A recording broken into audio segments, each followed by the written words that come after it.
Draco Malfoy in the year when everyone suddenly paid attention to him. But Draco will hear about this. Chapter 9.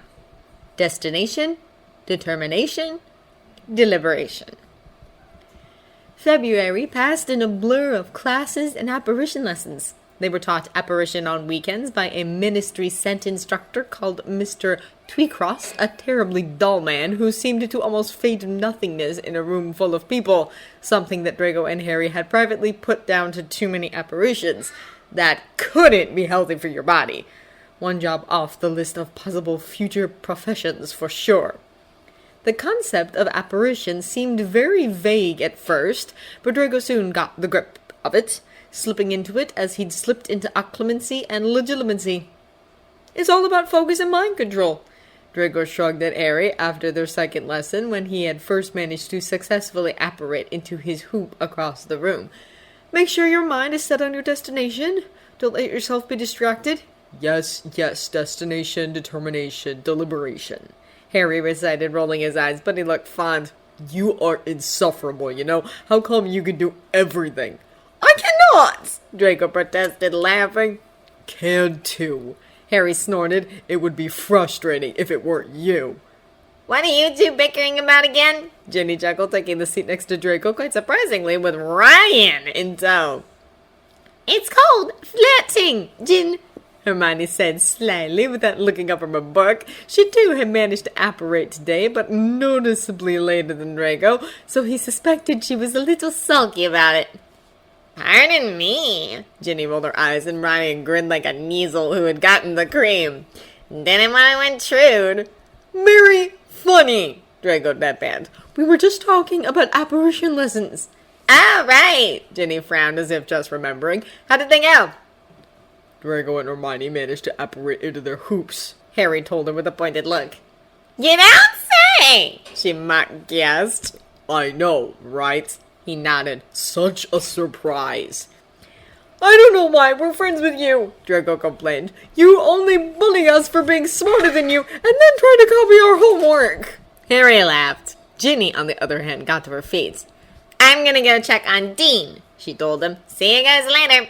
And with that, she was making her way further down the Gryffindor table towards where her boyfriend was sitting with Finnegan and Longbottom. Draco noticed how Ryan stared after her. So, Draco addressed him, making his teammate turn to face him. Fraternizing with the enemy. You're one to talk, he shot back, and they smirked at each other. I didn't know you were so close, Draco pointed out. I mean, I knew you were talking, but I didn't think you were hanging out. Yeah, well, Ryan shrugged, glancing back down the table to where Thomas had now thrown an arm around Ginny, a strange look on his face. It sort of happened? Well, good on you, Draco said, though inwardly he wasn't sure if congratulations were quite in order. He wasn't blind. He could see the way Ryan's eyes were following Ginny across the room. Right, Ryan said. I'm gonna go find Eureka. Talk to you later. Draco watched as he walked over to the Slytherin table, a frown on his face. Okay, Harry said, catching Draco's attention. What is it? What do you mean? Draco asked, startling. You had that look on your face. Harry said pointedly. You're all sullen and sober, which means something is on your mind. Spit it out. Shut up, Draco grinned. I don't have a face like that. I'm all blank, like an empty page. Sure you are, Harry snorted. Now tell me. Draco sighed, glancing down to where Ginny was sitting with Thomas. I think Ryan likes Ginny, he admitted, which sucks, since she's with Thomas. I see, Harry grimaced. I don't think you need to worry about that, Hermione said, alerting Draco to work at the new presents, which he'd almost forgotten about. I'm pretty sure Ginny likes him too. But she's been with Thomas for months, Draco pointed out, confused. Yes, but they're not exactly happy, Hermione shrugged. I don't think it's going to last much longer. It's definitely gotten worse since she started hanging out with Ryan. Oh, Draco frowned, biting his lip. That's not going to help Slytherin's reputation amongst your housemates, is it? Hermione snorted, and Harry smiled. It's not Ryan's fault if they break up, Hermione said without a trace of doubt. Or rather, when they break up. I don't think Ginny ever meant for it to last, really. She's surprisingly casual, and Dean and she aren't very well suited. He's very possessive, and she's very free-spirited. I think she and Ryan might be a better fit. Well, for his sake, I hope you're right. Draco sighed. I'd hate to see him pine. It's kind of amazing, though, Harry said, watching Draco with a smile. The other day I saw your keeper feeding the Thestrals with Luna. Eureka! Draco asked, gaping. Salazar, I'll need to tease her about that! And I think the other day I actually saw one of your beaters in the library with Demelza Robbins, my chaser, and now Jenny and Ryan. It's just... You do realize you're spinning a network of inter-house friendships all over the place, don't you? I'm not the one doing it, Draco frowned. They're doing it by themselves. They're not, Harry argued. You introduced them. Ginny is your friend, and Ryan is your friend, and now they hang out. Same with Luna and that Eureka girl. Harry's green eyes were bright as he smiled and then focused solely on Draco. You don't even realize how much of an influence you have on people, do you? I don't consider myself as someone with any influence at all, Draco replied quite honestly. I'm not you. No. Harry wrinkled his nose. You're better. Draco flushed and quite abruptly Hermione slammed her book shut and got to her feet. Right, she muttered. I'll read this somewhere else before I'm puking rainbows listening to you. An awkward silence fell upon them as she left, and they glanced at each other nervously. We're not doing a great job of staying low-key, Draco noted eventually. Well, Harry shrugged a little helplessly. 3 more weeks? It became Draco's mantra of sorts, counting down the days until their Hogsmeade trip and their date. 2 more weeks? 2.5? 1 to 3 days? 5 days? And then the morning of their first date was finally upon them. Draco felt like he was going to come apart with nerves and excitement. Technically, he knew he had nothing to worry about. He liked Harry, and Harry liked him. The last couple of weeks had made that perfectly clear. But still, the mere thought of leaving behind the familiar safe ground of their friendship to step into the unsteady waters of dating made Draco feel a little faint. How did you date your best friend? By not making a big deal out of it? Hermione told him with exaggerated patience that made it feel like he was 3 years old and she was his nanny. It's only going to be awkward if you let it become so, Draco. Right, Draco muttered, frowning.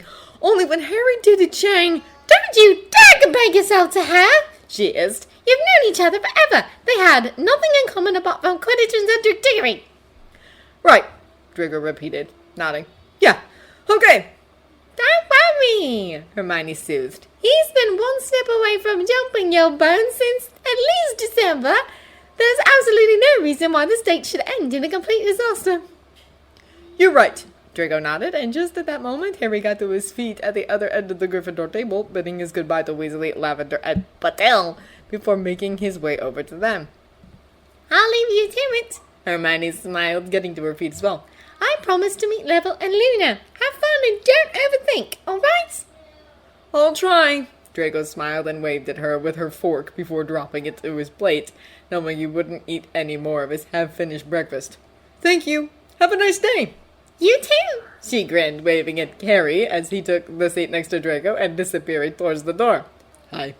Harry greeted him a little hesitantly. Are you ready? Sure. Draco nodded, reaching out to take the last sip of his pumpkin juice just to cover his nerves. So where do you want to go? He asked when he had swallowed. I was thinking, Harry started, but he cut himself off when someone took the seat across from them, the one Hermione had just abandoned. Draco looked up, blinking at Patil's smiling face. Hi? He greeted her, confused. Hello, Draco, she grinned. I was wondering if you wanted to come to Hogsmeade with me?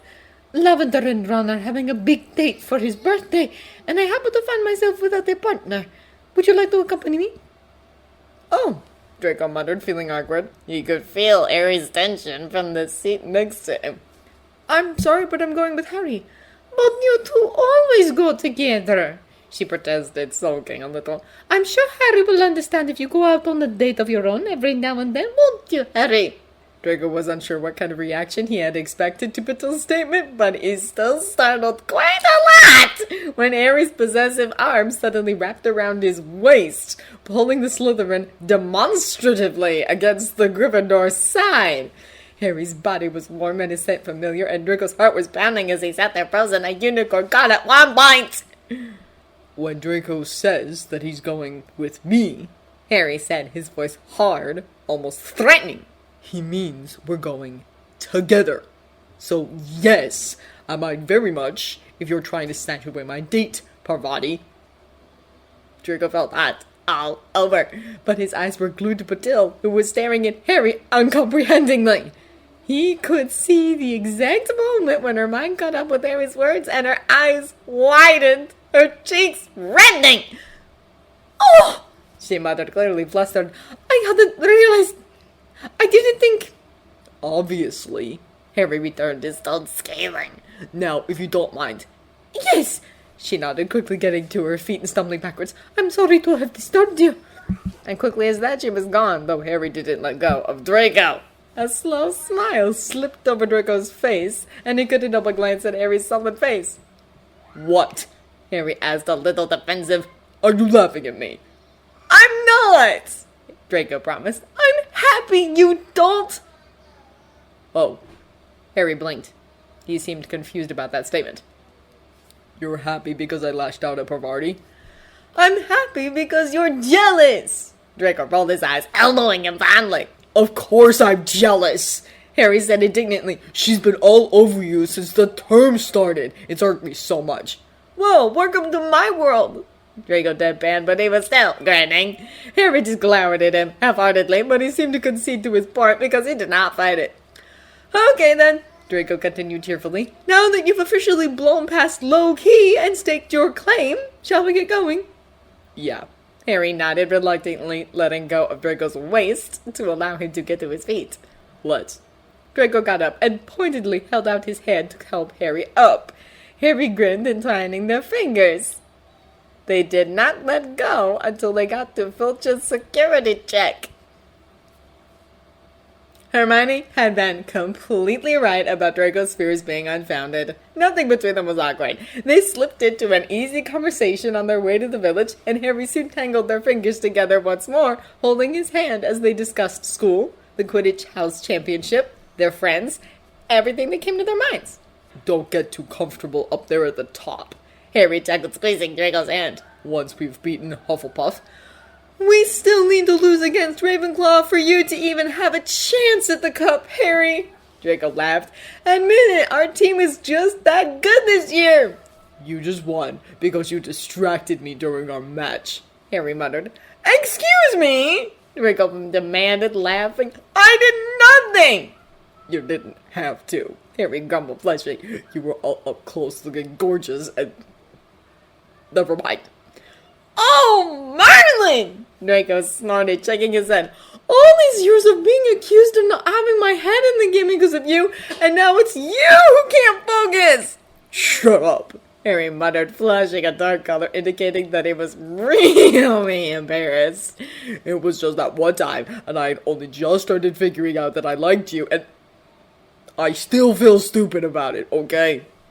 Draco grinned, squeezing his hand. "You're adorable," he noted. And you're a prat. Harry griped, but there was no sting to it. Fancy a drink? Draco blinked, noticing just now that they had entered Hogsmeade and were passing the 3 broomsticks, too engrossed in his conversation with Harry. Sure, he nodded, letting Harry pull him into the pub by his hand. They found a free table towards the back of the pub, and Madame Rosamerta happened to just be in the general area taking orders, so they quickly asked for 2 butterbeers. Their drinks came a couple of minutes later, and Draco took the first grateful gulp of the warm beverage, his throat a little dry from all the talking. "So," he said as he put his glass down again, "did you—" But he did not come farther than that, because suddenly Harry was all in his personal space and lips were pressed against his. It was so abrupt that Draco needed a moment to understand what was happening. After all, he had never been kissed before, and especially not by Harry, who he dreamed about for the past 2 years. But then he started to register the softness of Harry's lips, slightly wet from the butterbeer he had just taken a sip from, the taste still lingering. He was moving them tentatively against Draco's, just a slight pressure, and Draco responded in kind, his eyes fluttering shut. Harry's hand came to cup Draco's cheek, and sparks seemed to erupt from that single point of contact. Draco leaned into it, feeling as if he was melting, his bones turned into liquid by some spell or another as Harry continued kissing him, his movements surer now, less hesitant. His lips parted, a little nipping as well as kissing, and Draco let his mouth fall open too, allowing Harry to draw his bottom lip between his own. His tongue came out to trace it, taste it, and Draco gasped softly, his hands coming up to cling to Harry's shoulders. The noises of the crowded pub disappeared. After that, all that Draco took note of was Harry, their ragged breathing, the way he seemed to shuffle even closer to kiss him properly, and the beating of his own heart. When Harry eventually pulled away, Draco made a soft noise of protest, and Harry huffed a gentle laugh, smiling at him ever so softly. "Sorry," he murmured, his voice rough. "I couldn't wait any longer." "Don't you dare apologize!" Draco growled, pushing forward to connect their lips once more. Harry did not complain. Instead, he wrapped his free arm around Draco's waist and slipped his other hand from his cheek into his hair, running gentle exploratory fingers through it, probably messing it up beyond hope. Draco shivered, desperately trying to deepen their kiss. He knew he was clumsy and inexperienced, but Harry did not seem to mind, and when Draco parted his lips to trace Harry's lips with his tongue, he readily opened them to allow Draco to brush their tongues together.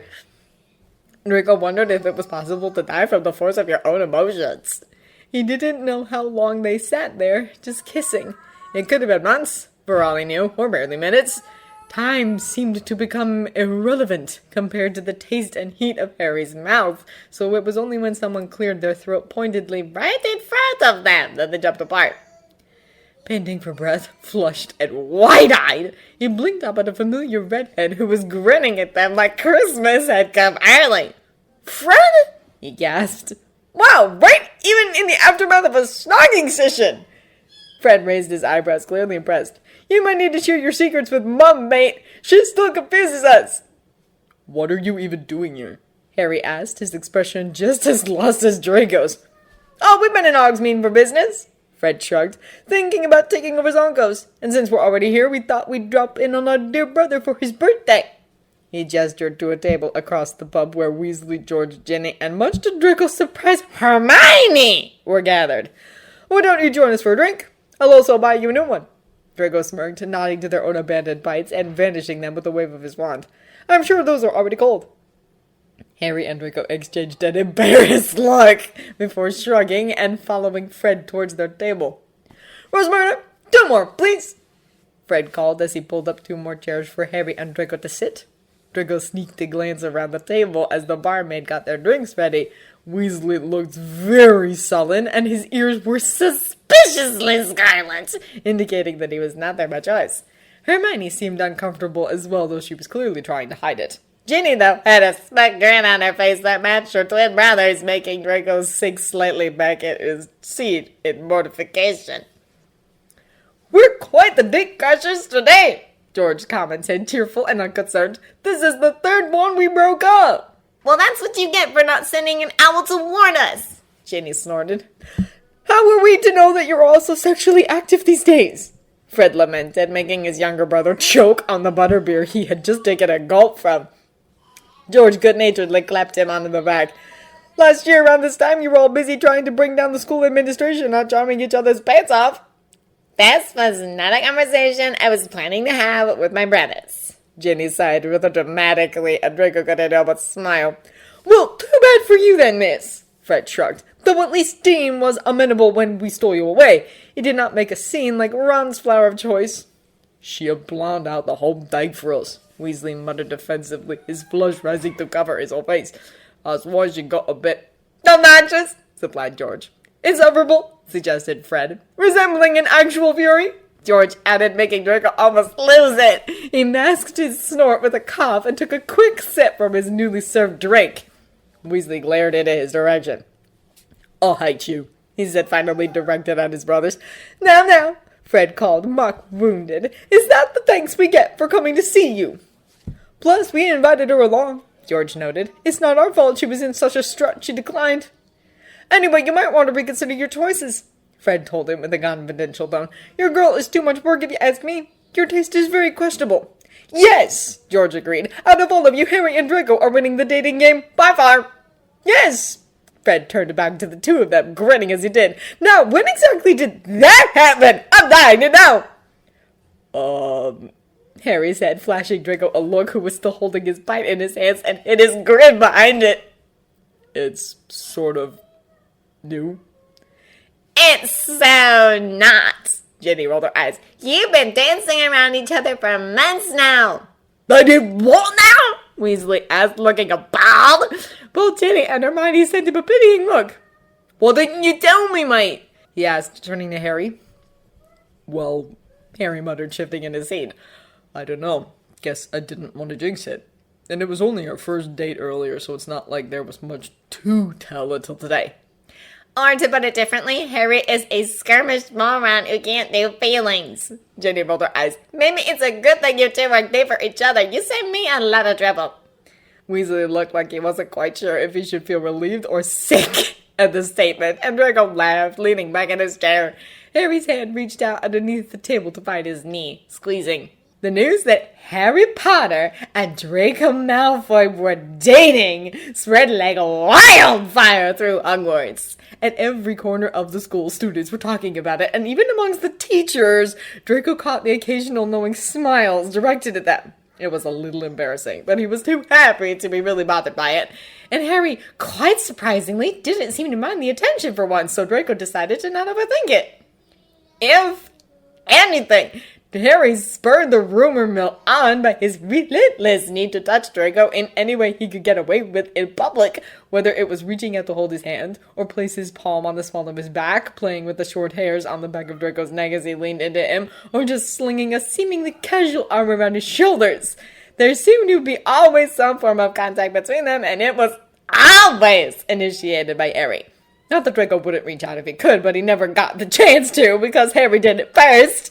And that sole fact did make Draco feel more treasured and warm than he could even begin to describe. And then, of course, there was the snogging. And there was lots of that.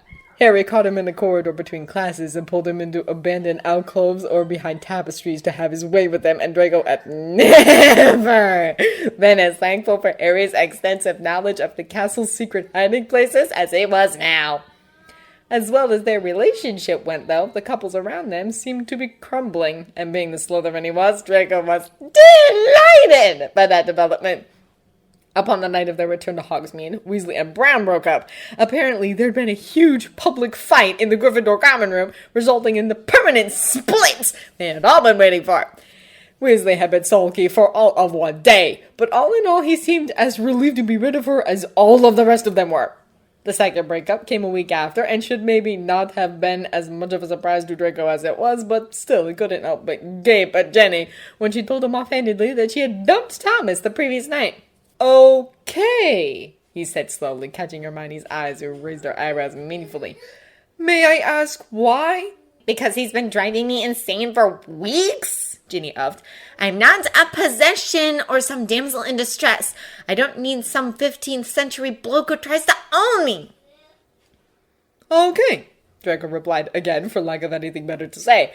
He had never quite seen Thomas that way, but if his behavior had rubbed her the wrong way, who was he to tell her to stay with him? He'd happily cut the strings for her and build the bridge towards Ryan if required. Though maybe that was not necessary, he figured, when she just huffed and got to her feet.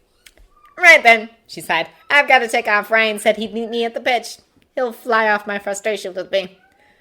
Have fun then, Draco smiled, catching Hermione's eyes once more. Don't break my beater. I still need him. No promises. She winked, but she looked more cheerful as she waved at them and left. Told you. Hermione smirked, quite self-satisfied. It's all just a matter of time. Remind me to listen to you more often when it comes to romance, Draco deadpanned. You have a knack for that. Don't give me too much credit, Hermione sighed, glaring across the Gryffindor table to where Weasley was sitting with Longbottom, Finnegan, and a depressed-looking Thomas. I seemed quite ill-advised in my own choices. Draco couldn't help but agree with that assessment, but he thought it wise not to say that out loud. It was also the week after they had gotten together that Gryffindor played Hufflepuff. This time Draco and Ryan watched the match from the Gryffindor stands, Draco wearing the Gryffindor scarf his boyfriend had forced him to wear, much to his beater's amusement, and trying to keep himself from visibly drooling over Harry up in the air. It was different watching Harry play now that he knew that the other boy was his. For one, Harry had searched him out in the crowd before the match had started, and the moment their eyes had met, and Harry had grinned and waved, had made Draco feel giddy like a silly third-year girl fangirling over the boy who lives. Only that wasn't what he was doing, he reminded himself. He was rightfully losing his head over his boyfriend, who appeared to be just as mad for him as he was, so really everything was fine. Perfectly legitimate. Gryffindor won the match with a record score. Everyone had obviously been especially motivated to get back at Smith after his commentary at the first match against Draco's team. Not that Draco could blame them. And Draco felt thoroughly entertained thanks to the absolutely lovely and completely useless commentary Luna had given. Most of all, though, he was absolutely enchanted by Harry's proud smirk as he held the snitch up in the air, catching his teammates in a celebratory embrace. No one could blame him, really, that he sneaked off to the Gryffindor changing room to catch his rivaling team's captain for a snug against the Liars. He was only human, after all.